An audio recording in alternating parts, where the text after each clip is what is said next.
Bueno, buenas tardes a todos. Bienvenidos a todos los que me van a oír hoy y los que me oirán mañana. Y vamos a dar la charla referente al amor a los enemigos dentro del ciclo La Sagrada Escritura en profundidad. Ya sabéis que tardamos mucho en analizamos bien a fondo cada versículo, porque es que de cada cosa se puede sacar, bueno, todo lo que queráis, ¿no? Todo está interconectado, de manera que este año ya habéis visto que yo creo que, no sé, o sea, yo me parece que hemos empezado en la elección de los 12, empezamos en octubre, en el capítulo 6, versículo 12, y bueno, estamos en el capítulo 6, versículo 27. Bueno, pero hemos aprendido mucho, yo creo. Hemos tardado 2 meses para dar las bienaventuranzas. O sea que creo que les hemos dado en profundidad. Entonces vamos a rezar la oración para empezar la clase ya. En el nombre del Padre, del Hijo y del Espíritu Santo. Amén. Señor Jesús, me presento a ti tal como soy.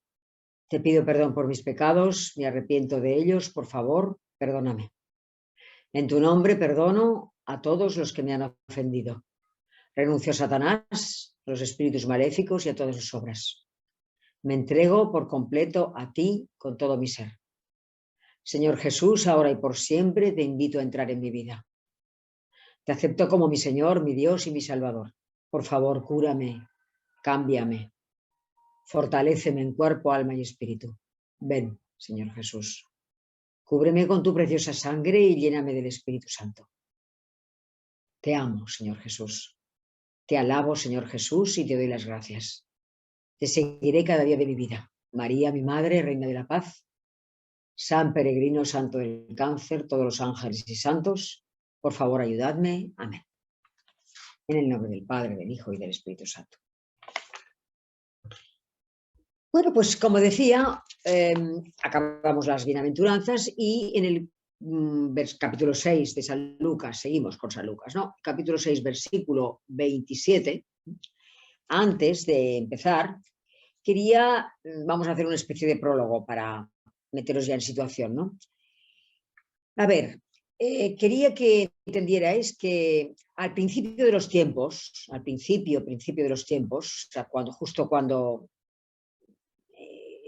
al principio justo después de Adán y Eva, justo inmediatamente después, lo que había en el mundo eran grupos de personas, eran comunidades de personas, que podrían ser, a lo mejor, pues eran 12, 15, 20, 30, que estaban cerca o relativamente cerca de otras comunidades que también eran 12, 15, 20 personas. Entonces, en este principio de los tiempos, al principio de todo, la gente era muy primitiva. Y lo principal era sobrevivir, o sea, cazar para vivir. La gente moría muy joven. Y reproducirse. Y evidentemente respetarse entre ellos, porque a medida que pasaban los años y los siglos, entendían poco a poco, se iban poco a poco desembruteciendo más y se hacían más, entendían más que había que respetarse poco a poco unos a otros, ¿no? Pasaron muchos siglos de todo esto, muchos siglos y millones de años incluso, hasta que nos vamos a situar en el siglo XVIII antes de Cristo y vamos a ver a un rey que se llama el rey Hammurabi, que es el rey babilónico y que es del siglo XVIII antes de Cristo, que vive en el siglo XVIII y que es contemporáneo de, imaginaos, al lado tiene un reino que es el reino de Egipto que lleva 2500 años y él es del siglo XVIII y pues hace 20 siglos antes ya estaban funcionando los egipcios.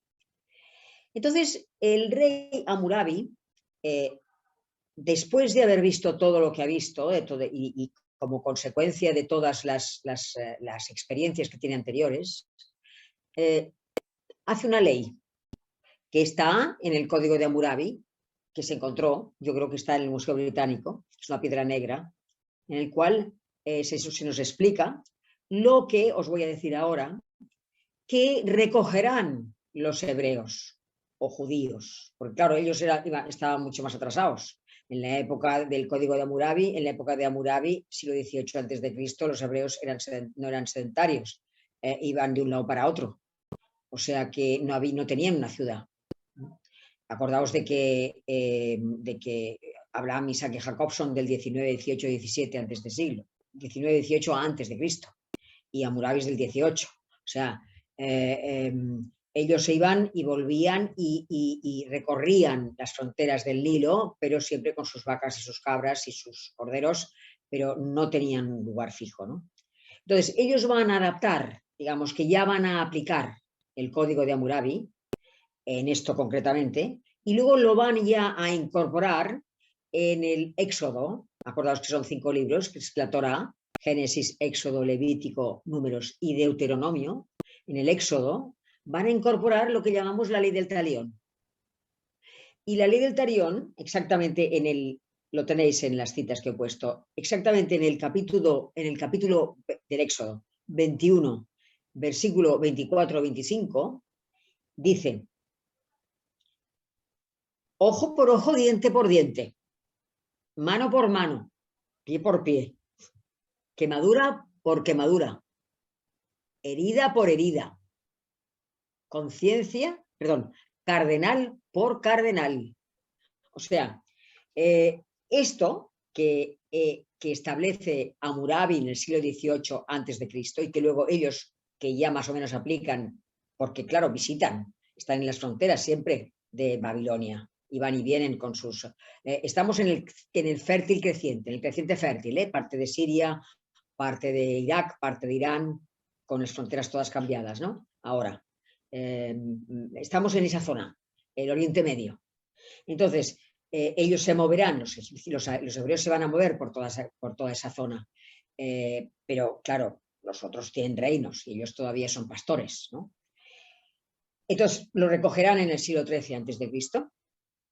Y quiero que entendáis que cuando Hammurabi dice esto, o sea, establece esta ley del talión, fijaos que esta ley nace con un espíritu, agarraos, con un espíritu de justicia y de moderación. O sea, la ley del talión es ponerle crema, digamos, a cómo actuaban las personas que eran tan tremendamente primitivas en el momento este. Es decir, es suavizar la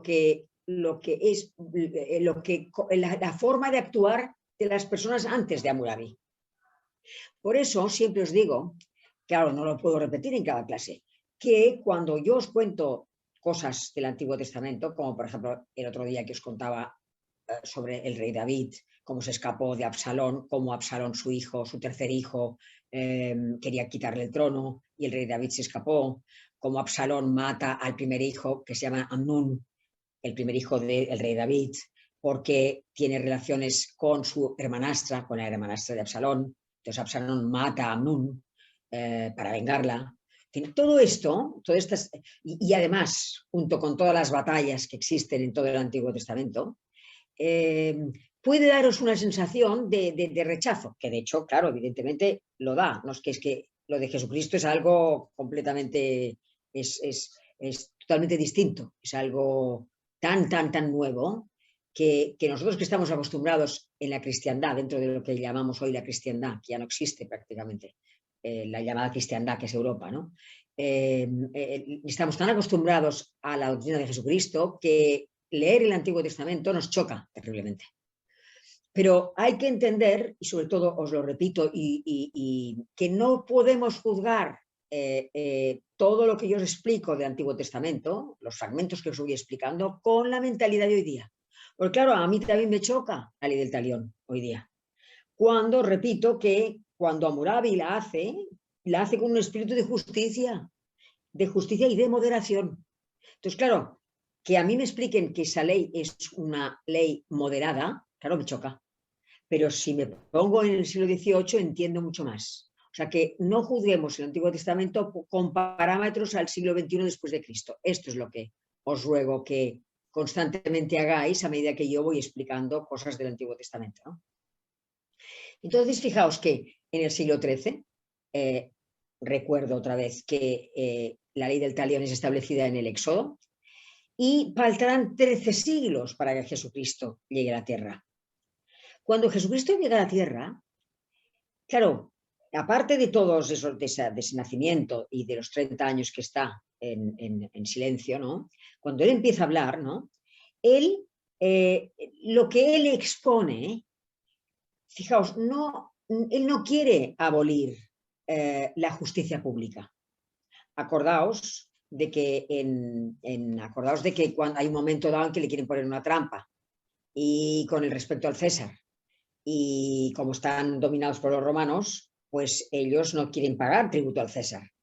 Si él dice, y le preguntan, ¿qué te parece? ¿Se tiene que pagar tributo al César o no se tiene que pagar? Si dice que no, irá contra Roma. Si dice que sí, será a favor de los judíos, pero también se enfadarán los romanos. De manera que es cuando él dice, dad al César lo que es del César y a Dios lo que es de Dios. O sea, él no quiere para nada abolir la justicia pública, tampoco se meterá con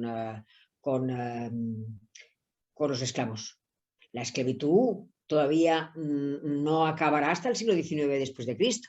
Y aún continúa la esclavitud en distintas partes del mundo.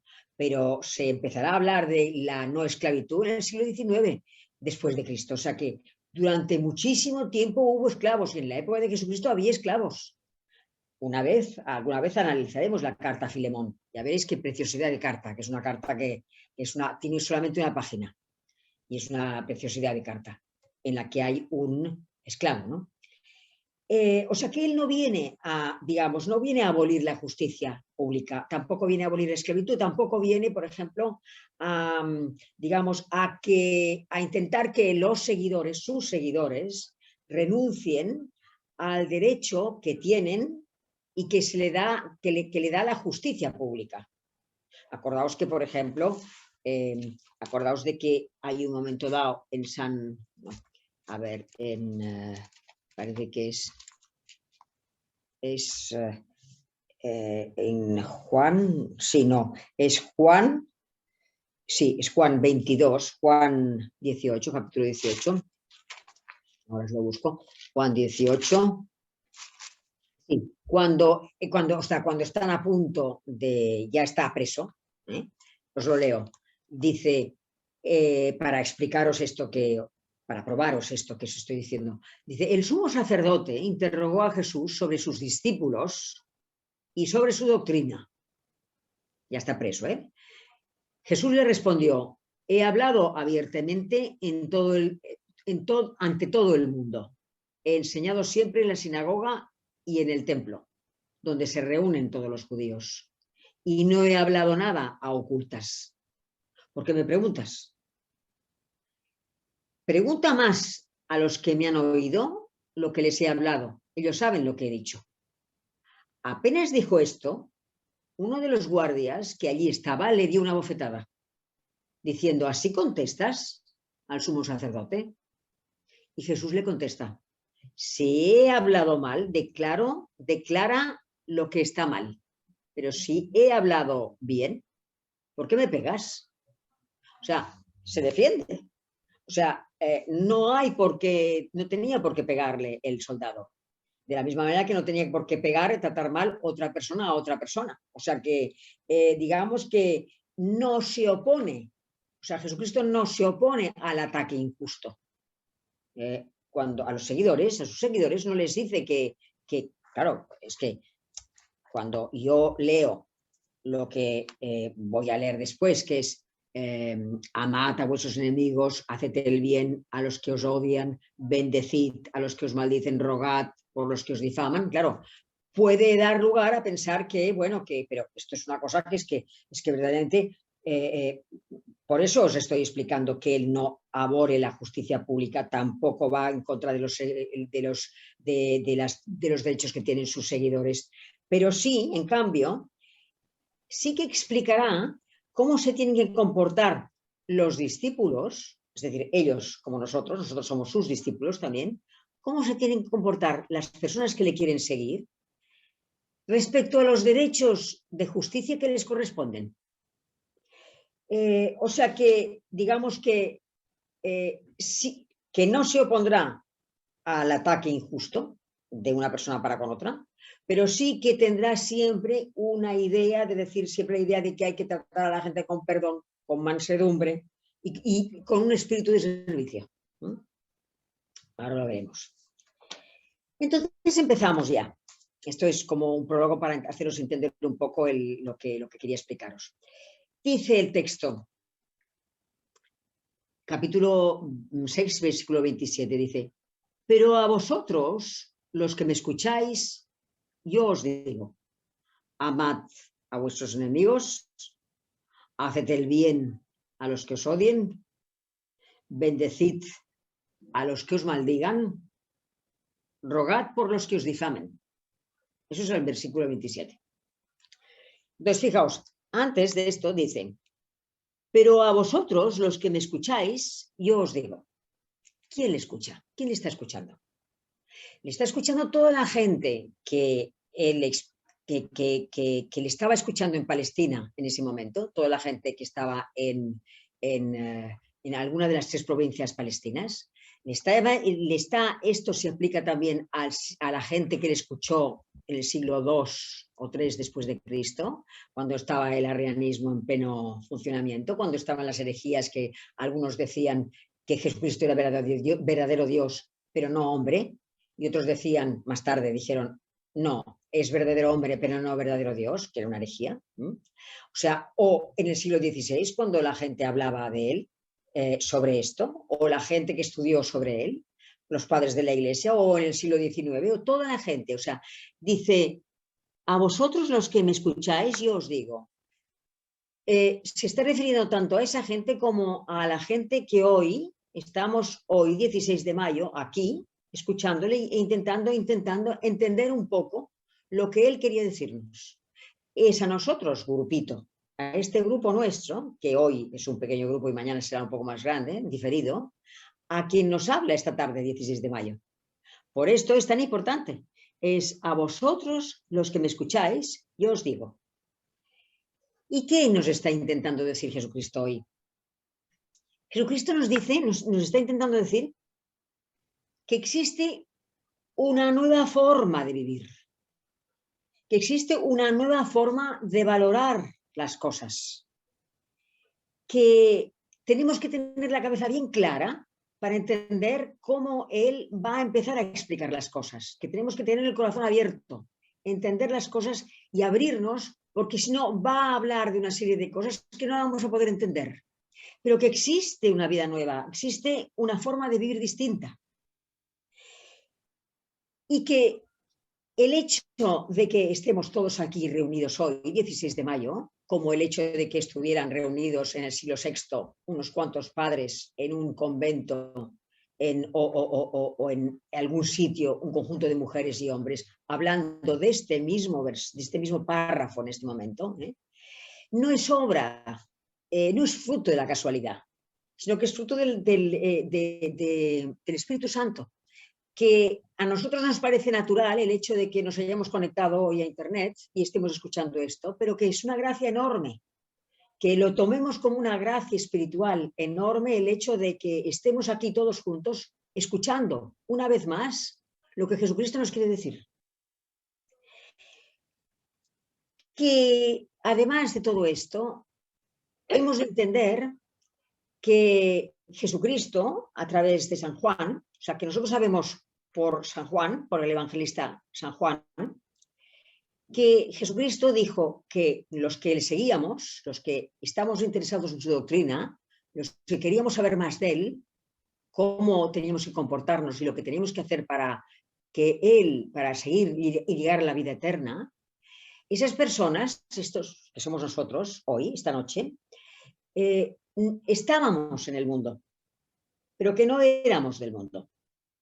Y que como estábamos en el mundo, pero que no éramos del mundo, teníamos que entender que que teníamos que llevar una vida que fuera siempre contraria a la vida del mundo. O sea, que entendiéramos que sí, estábamos aquí, pero que realmente no éramos de aquí, que éramos miembros de un reino que no es de este mundo, como dirá Jesucristo. Que Jesucristo dirá, mi reino no es de este mundo. O sea, que nosotros pertenecemos a un reino que no es de aquí, que vivimos aquí, pero no somos de aquí. Nosotros somos de la Jerusalén celeste. Nosotros pertenecemos al reino de Dios, a lo que llamaremos cielo cuando lleguemos, que es el estado de estar con Dios. Y que será la vida venidera, ¿no? Y que si nosotros nos animamos a seguir lo que hemos estado enseñando estos últimos meses y vamos a continuar enseñando ahora, hoy, por ejemplo, si nos animamos a seguir las bienaventuranzas, que entendamos que eso será siempre vivir contracorriente, pero que el Espíritu Santo siempre va a estar con nosotros, siempre nos va a ayudar, porque es lo que siempre os digo, esto de las bienaventuranzas, más todo lo que os voy a explicar en los próximos meses y cuando empecemos el curso que viene, es imposible de cumplir. O sea, tú no puedes, o te cuesta muchísimo rogar por una persona que te ha difamado o que te ha difamado y te ha hecho que tu honra esté por los suelos. ¿Cómo puedes pedir a Dios por esa persona? ¿Cómo te están pidiendo un milagro? ¿O cómo puedes bendecir a una persona que te está maldiciendo en ese momento? Te está deseando lo peor. O sea, es el Espíritu Santo el que va a poner en tu corazón el hecho de querer, de poder, de querer llegar a bendecir a una persona que te está maldiciendo. Si tú, digamos, estás siguiendo, o sea, estás en la tesitura, estás queriendo, si quieres, digamos, vivir estas bienaventuranzas, vivir todo lo que os explico hoy, ¿no? Es cuando empiezas a estar preparado interiormente para llegar a la cumbre de la vida cristiana. Pero ojo, o sea, tú quieres, o sea, el Espíritu Santo te impulsa a querer vivir como Dios te dice que quiere que vivas. Y el Espíritu Santo te va a ayudar, te va a empujar. No solamente a querer vivirlo, sino a vivirlo. Pero ojo, quiere tu colaboración. O sea que tú vas a tener que currártelo. Es decir, vas a tener que pasar esfuerzos, vas a tener que trabajar en ello, o sea, vas a querer perdonar, vas a desear querer perdonar, o sea, tienes que hacer todo ese trabajo intelectual, interior, en el alma. Vas a querer contemplar, vas a tener que contemplar situaciones en las cuales no puedes, pero quieres, pero no eres capaz, pero entonces pides ayuda, y sobre todo vas a tener que hacer muchísima oración, sobre todo de petición, pidiéndole al Señor que te ayude a poder amar al enemigo y a perdonar al enemigo. O sea, Jesucristo te quiere salvar, pero quiere salvarte contigo. Quiere que tú trabajes también. Quiere actuar contigo. Entonces, cuando Jesucristo dice, en el primer versículo, dice, amad a vuestros enemigos y haced el bien a los que os odien, fijaos que hay un momento, me parece que es Juan 15:15, capítulo 15, versículo 15, en el que Jesucristo, que estamos a punto ya de entrar en la Pascua, estamos a punto de que ya de pasar su pasión, ya se ha quedado con un grupo muy pequeño. O sea, era antes un grupazo. La gente, había mucho más de 72 personas. Él elegirá a 72 de los apóstoles, de seguidores, pero se seguían multitudes de personas. En este momento nos vamos a encontrar con un grupito, es un grupito, al cual a este grupito le dice, a vosotros os he llamado amigos, porque todo lo que he oído de mi Padre, os lo he dado a conocer. O sea, al grupito que le sigue, que somos nosotros, que estamos hoy, esta noche escuchando, nos está diciendo, amigos, sois mis amigos porque yo sé que me habéis seguido hasta ahora y sé que habéis escuchado todo lo que yo he querido de explicaros y sé que os convence lo que yo digo. Por tanto, ya no tengo más remedio, no puedo llamaros más que amigos, porque yo os he transmitido todo lo que el Padre me dice que yo tengo que decir. Y en consecuencia, yo tengo que pediros a vosotros que miréis a las personas que tenéis al lado como yo las miro. O sea, Jesucristo nos dice, mirad a las personas que tenéis al lado a la manera en que yo las miro. ¿Cómo las miro yo? ¿Cómo nos mira Jesucristo a nosotros? ¿Cómo me mira a mí? Por ejemplo, pues con mis defectos y mis virtudes. O sea, me mira a lo mejor porque me ve que soy perezosa, a lo mejor ve que a lo mejor pues esto salgo por la noche, salir no es malo por la noche, pero a lo mejor salgo por la noche y me emborracho, o a lo mejor resulta que soy una buena hija, pero pues he robado en un momento dado. ¿Cómo es la persona de al lado? Pues lo mismo, con sus defectos y sus virtudes. Puede ser buen hijo, buen padre, buen hermano, pero a lo mejor pues ha estafado y actúa de una forma con sus obreros que no debe actuar y ha robado, por ejemplo. En fin. Pero Jesucristo no pide, o sea, no mira, no nos mira, como somos cada uno, somos, cada uno es individual, somos individuos, somos irrepetibles y únicos para Dios. Él nos mira desde otro punto de vista, no con defectos y virtudes, nos mira con todo el amor y todo el afecto, nos mira como si fuésemos regalos de Dios. O sea, cada persona es para Jesucristo un regalo de Dios. Y en consecuencia, al vernos así, al ver a cada uno de nosotros así, a pesar de todos los defectos que tengamos y todas las cosas que hagamos mal, y todo lo que hagamos bien, nos mira pensando que nos tiene que redimir, que tiene que pasar por la pasión, muerte y resurrección para que podamos llegar a la vida eterna, para que se restaure este cordón umbilical que se había perdido debido a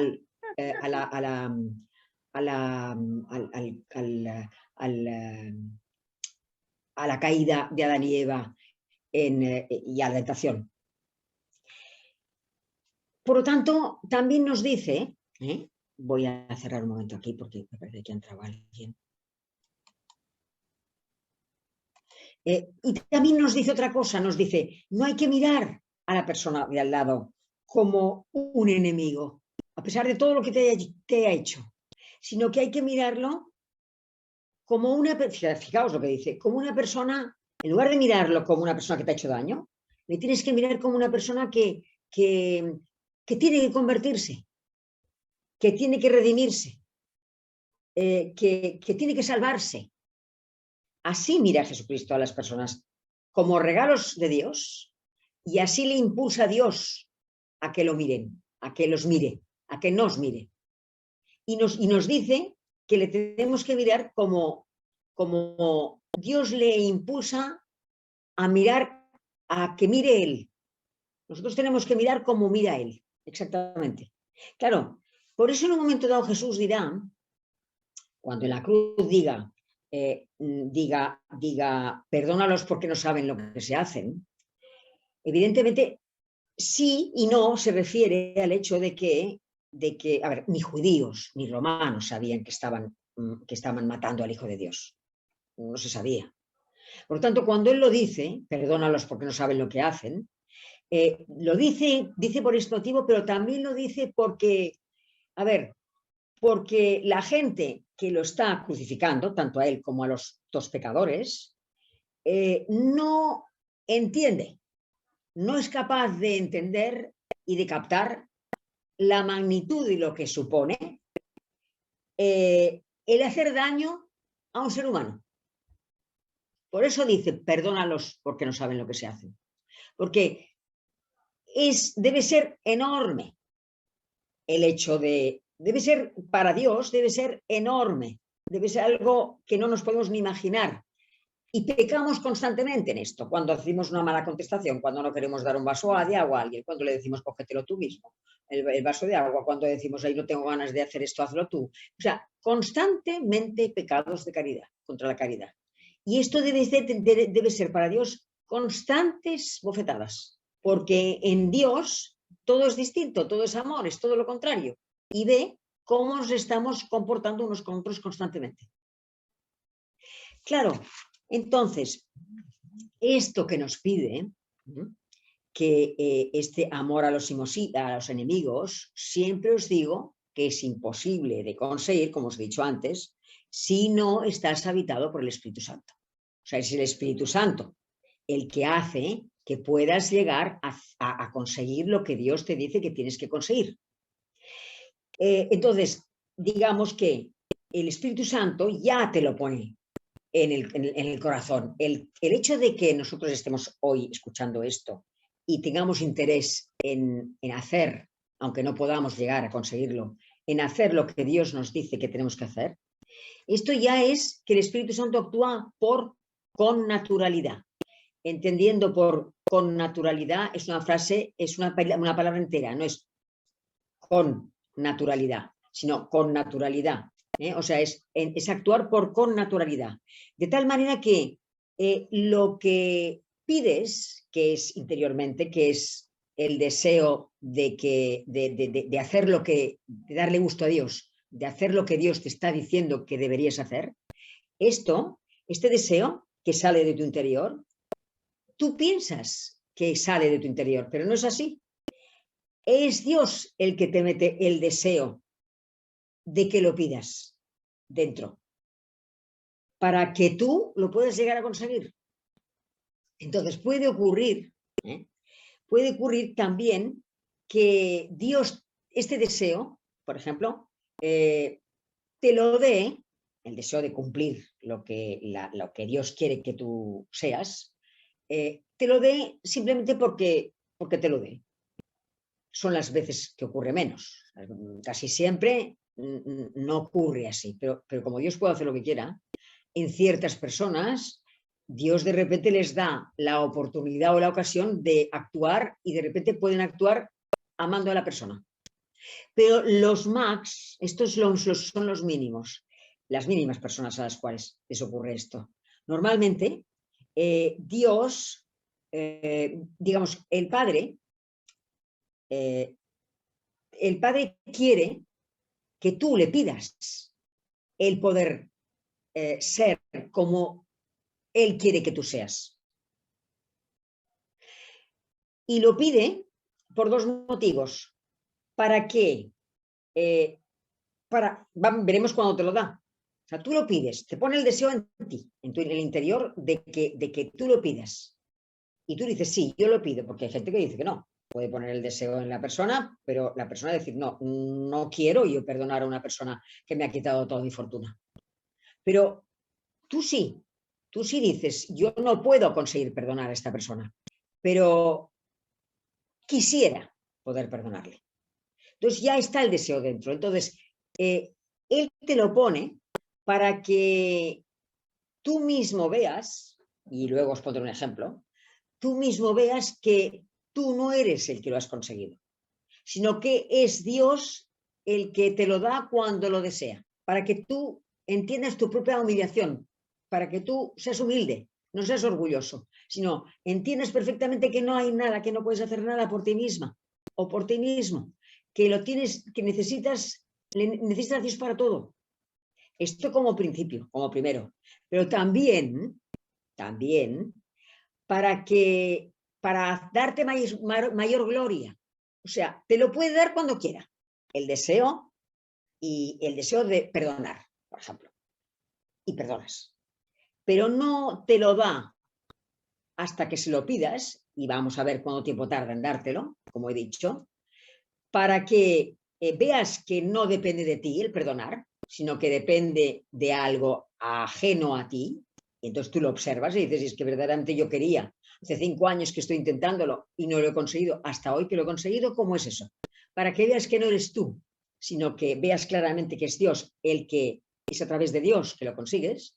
Y además, para que entiendas que, para darte más gloria a ti, porque quiere que participes en el pedirle. O sea, te lo podría dar y tú no participar.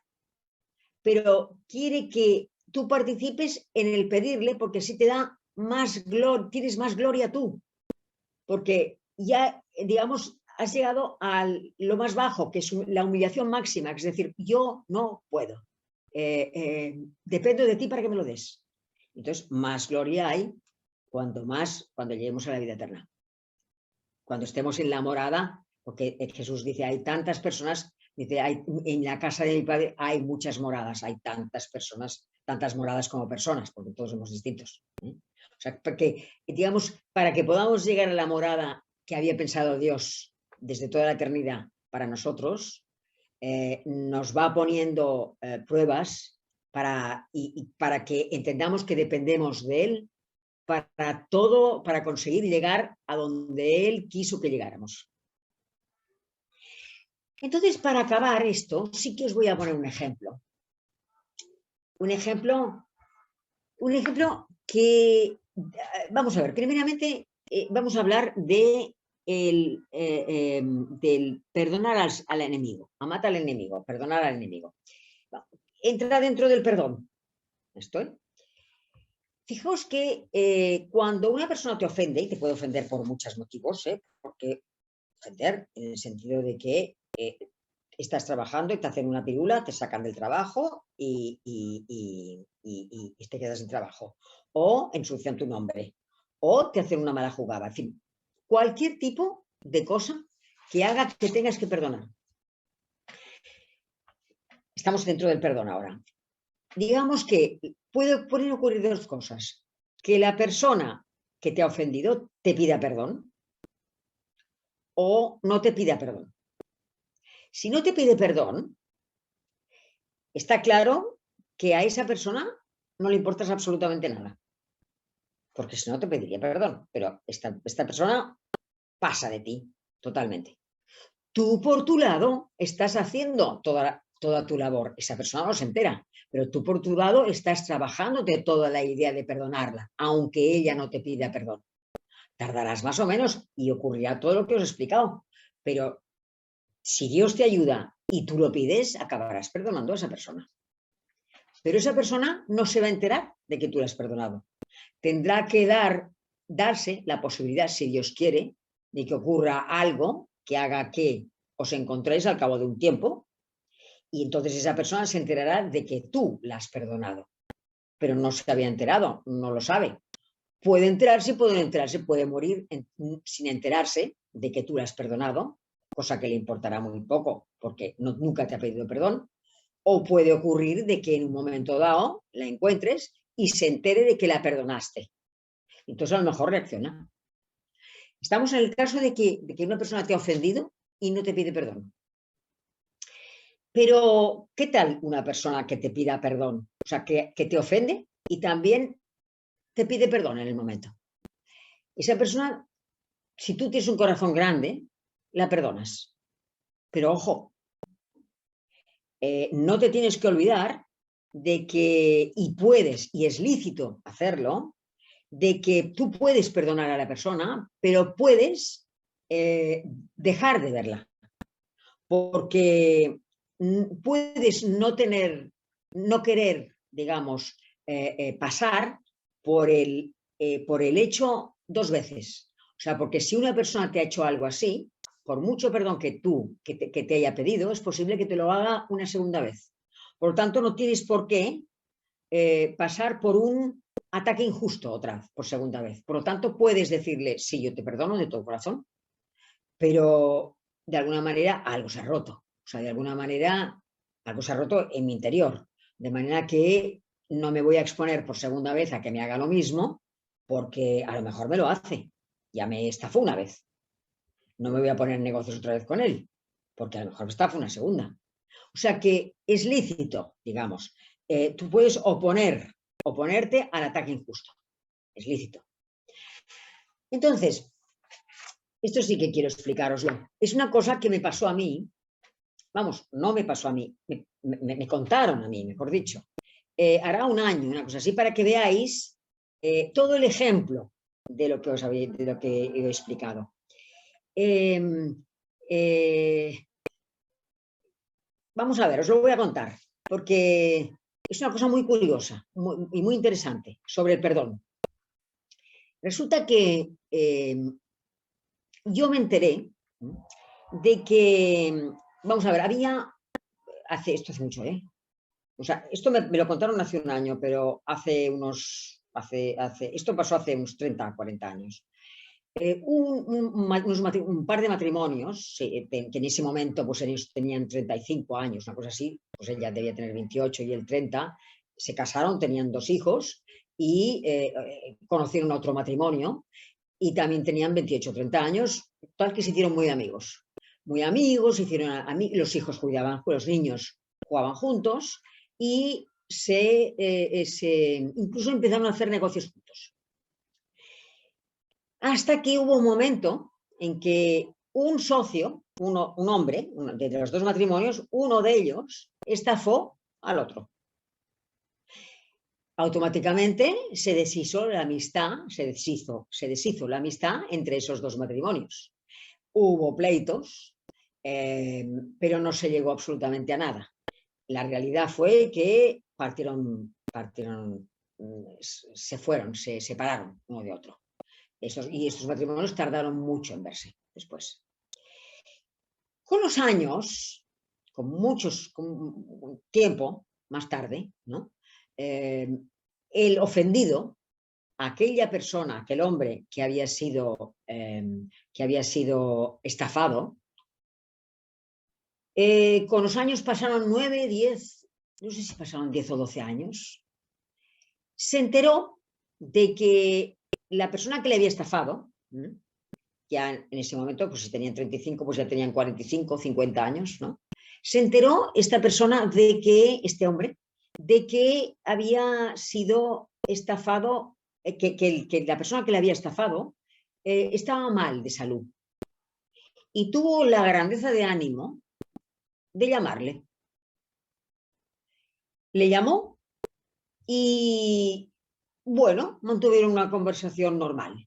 O sea, podía haber sido una conversación desastrosa, pero no la persona que había ofendido al otro. O sea, el ofendido llamó al ofensor y el ofensor le contó pues que se encontraba mal, no sé, todo el proceso de la enfermedad. Bueno, y colgaron, dijeron pues ya nos veremos o lo que sea. En fin, era una primera aproximación.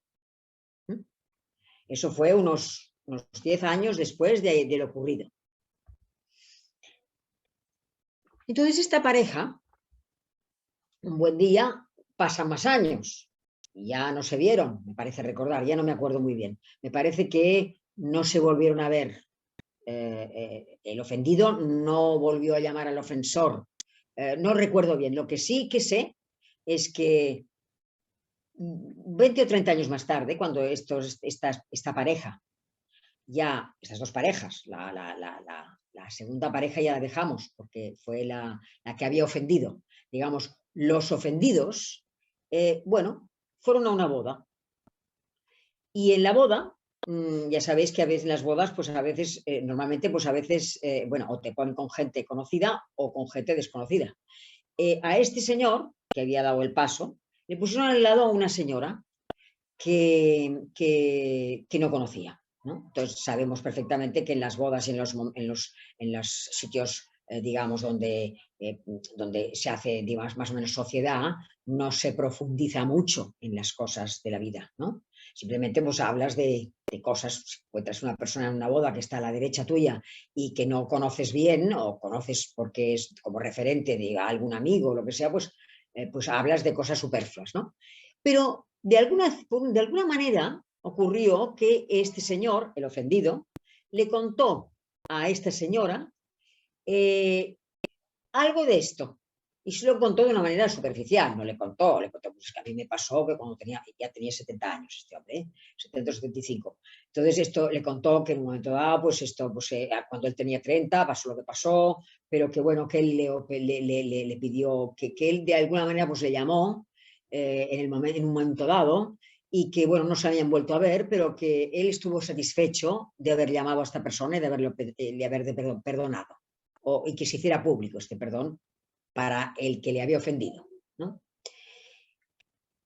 Bueno, acabó la boda y esta señora se quedó con esta explicación. con este pensamiento, con lo que este señor le había explicado. Y se fue a su casa con su marido. Todos tenían de la misma edad, 70, 75 años. Se fue con su casa y pensó, verdaderamente qué grandeza de ánimo, qué barbaridad. ¿Cómo es posible que una persona a la cual estafaran fuera la persona que unos 10 años más tarde llamara al estafador, no presunto porque era probado, al estafador y de alguna manera tuviera esa grandeza de ánimo como para perdonarlo, ¿no? Y le rondó en la cabeza esto, ¿no? Entonces empezó a pensar y pensó, bueno, pero yo tengo a alguien, conozco yo a alguien a la cual me haya ofendido y a la cual yo haya ofendido. Y descubrió dos. Descubrió una amiga que había sido muy, muy amiga suya y por una serie de circunstancias esta amiga se había portado muy mal con ella. Pero esta amiga le pidió perdón. Cuando ocurrió, esta amiga le fue y le pidió perdón. Y esta señora de la boda, a la cual le habían contado esto, la perdonó. Pero la perdonó realmente. Ella se preguntó, después de haber oído el testimonio de este hombre que había sido estafado, la perdonó realmente y empezó a pensar que no, que ella creía que sí, que había sido perdonada, que le había perdonado, pero no la había perdonado. O sea, ¿por qué no la había perdonado? Porque había rencor. Porque cada vez que hablaba de esta persona, a la cual no había visto, por eso os he explicado que tienes la posibilidad de que cuando te piden perdón, perdonar, pero ya no volver a ver la persona porque te la pueden volver a hacer otra vez. De manera que esta señora y su amiga se separaron después de mucho tiempo de estar juntas y ya no se habían vuelto a ver, o se veían una vez al año, pero de lejos. Empezó a pensar que sí, que su amiga le había pedido perdón, y que ella le había perdonado, pero que no la había perdonado realmente, porque cuando la hablaba de ella, sentía rencor y de alguna manera tenía que aguantarse para no ponerla mal delante de otras personas. Y que le tenía manía, y que tenía manía de la vida que llevaba. No tenía envidia, tenía manía. Entonces empezó a pensar y dijo, no, entonces realmente yo no he perdonado a esta amiga a la cual yo creía que había perdonado. Tal vez lo que tenga que hacer es, de alguna manera, como ya han pasado años, de alguna manera, pues hacerme la encontradiza con esta persona o llamarla, o ya veré, no lo sé. Pero sí que quisiera volver a perdonarla realmente. Pero no puedo, porque es que sigo sintiendo rencor. Bueno, pues pasaron unos días y esta señora tuvo un sueño. Y no recuerda nada, me explico. No recuerda del sueño nada más que en el sueño ella veía a su amiga y que la cogía del brazo y le daba un beso. No recuerda nada más eso, que tuvo un sueño. Los sueños, no hay que hacer caso de los sueños. Los sueños, normalmente, por todo lo que hemos visto de la psiquiatría y todo esto, los sueños no significan nada. Hoy día, que sepamos, ¿no? Pero hay algunos sueños proféticos. Recordad el sueño de la escalera de Jacob, que os expliqué yo, Jacob, y cuando se recuesta en la piedra y tiene el sueño y ve la escalera que va del cielo a la tierra y la tierra al cielo y ve los ángeles que suben y bajan. O sea que hay algunos sueños que sí son proféticos, que significan algo. Entonces esta señora sueña y no recuerda el sueño, lo único que recuerda es que a esta amiga, a la cual creía que había perdonado pero no había perdonado, en el sueño la coge del brazo y le da un beso. Se despierta y no le da más importancia, pero sí que piensa, bueno, claro, lógicamente esto es así porque yo le he estado dando vueltas desde la boda hasta ahora, le he estado dando vueltas a ver si es verdad o no que le ha perdonado o no. Él llegó a la conclusión de que no le ha perdonado y de que quizá la tenga que llamar, pero bueno, falta tiempo, Dios dirá si la llamo o no. Pues esto evidentemente me trabajará inconsciente, es lógico que haya pensado esto. Pero eso quiere decir que verdaderamente, piensa ella, pues tengo digamos, una inclinación a perdonar a la persona esta, a mi amiga, porque en el sueño yo le cojo y le doy un beso. Bueno, ahí acaba, ¿no? Y no da más vueltas, piensa quizás sí, bueno, ya veremos, ya veremos. Pues, y esto me vino directo, toda esta explicación, 7 o 8 días más tarde,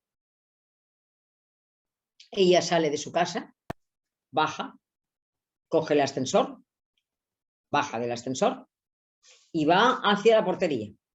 Y en el momento en que está yendo hacia la portería para abrir la puerta para salir de la casa, ve a esta amiga, a su amiga, que está pasando a través de la portería.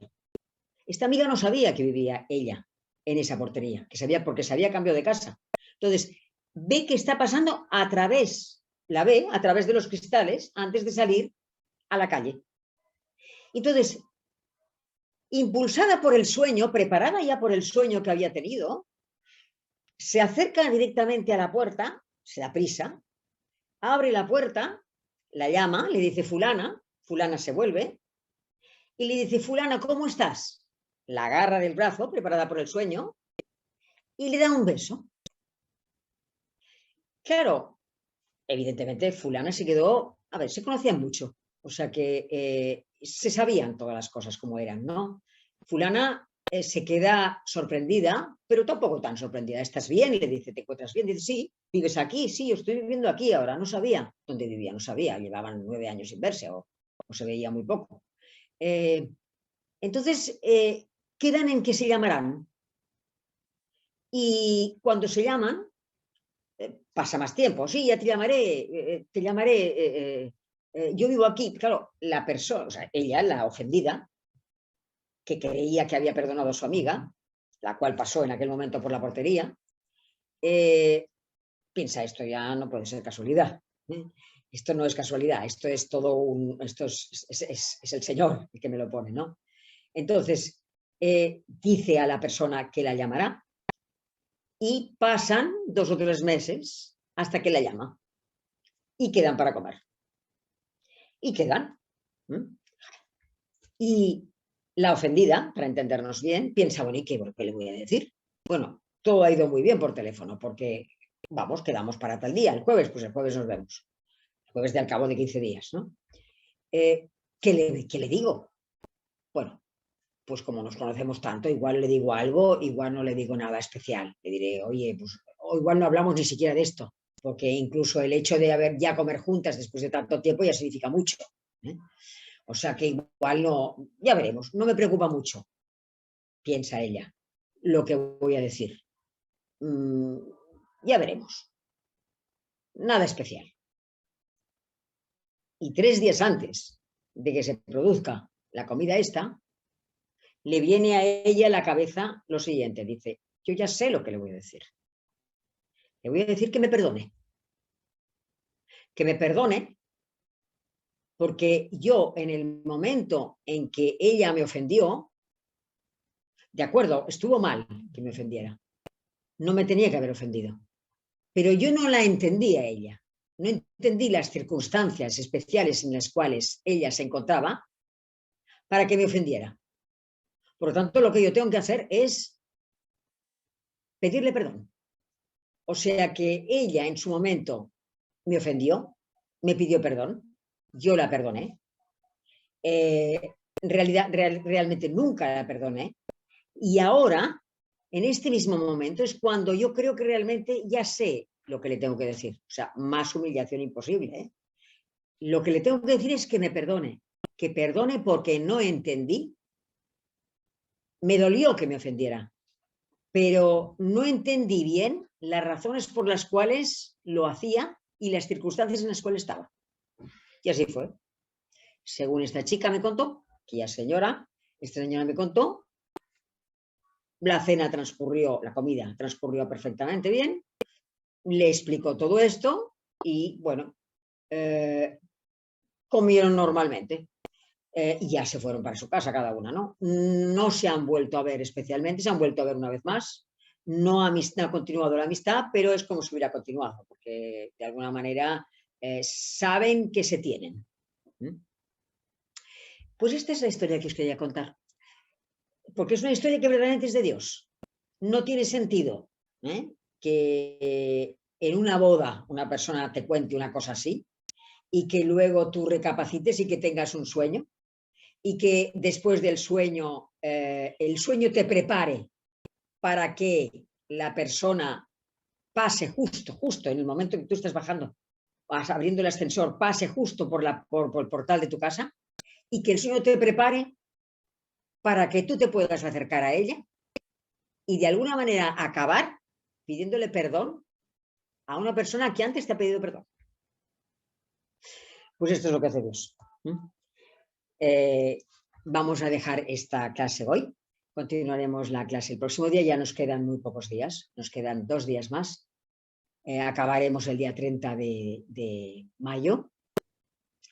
Y bueno, continuaremos la semana que viene porque esto es un versículo. Continuaremos a ver si puedo acabar algunos versículos más antes de que acabe el curso. Vamos a rezar la salve. En el nombre del Padre, del Hijo y del Espíritu Santo. Amén. Dios te salve, Reina y Madre de misericordia, vida, dulzura, esperanza nuestra. Dios te salve. A ti aclamamos los desterrados hijos de Eva. A ti suspiramos, gimiendo y llorando en este valle de lágrimas. Ea pues, Señora, abogada nuestra, vuelve a nosotros tus ojos misericordiosos. Después de este destierro, muéstranos a Jesús, fruto bendito de tu vientre. Oh clementísima, oh piadosa, oh dulce Virgen María, ruega por nosotros, Santa Madre de Dios, para que seamos dignos de alcanzar y gozar las promesas de nuestro Señor Jesucristo. Amén. En el nombre del Padre, del Hijo y del Espíritu Santo. Amén. Voy a desconectar, voy a cerrar el micrófono, vosotros abrid el vuestro, para que me podáis hacer las preguntas que queráis oportunas.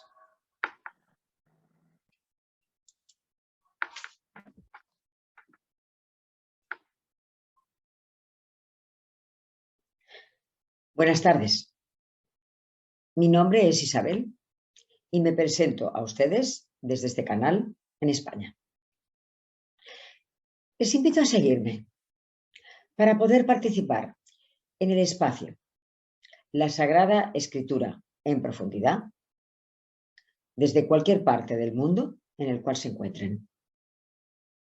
La clase de Biblia tiene lugar todos los lunes a las 19 horas, hora de España, 12 horas, hora de México. Y ustedes pueden conectarse fácilmente vía Zoom a dicha hora, en directo, o bien recibir la clase en diferido al día siguiente. Les espero con muchísimo cariño y muchísima ilusión, unidos en los corazones de Jesús y de María. Hasta pronto.